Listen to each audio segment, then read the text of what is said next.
pour revenir et pour faire la synthèse sur la parole, on a vraiment eu un professionnel de la parole. Si on en doutait encore, on l'a encore vu aujourd'hui. C'est-à-dire quand il fait un certain nombre de citations, quand il avance des chiffres, j'ai voulu vérifier ce qu'il avait dit.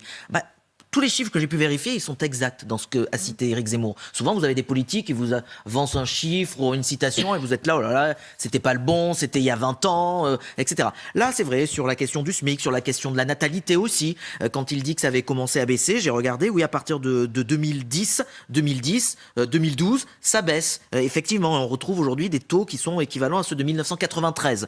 C'est un bon journaliste, alors. Ouais, exactement. Les chiffres sont bons. Les chiffres sont bons, les citations, il fait référence. Regardez, j'ai bien lu dans le Figaro cette anthropologue, cette psychologue. Je suis allé voir, oui, le Mirage MeToo, c'était lundi, Sabine Procoris, le MeToo, un mirage. Un mouvement éradicateur.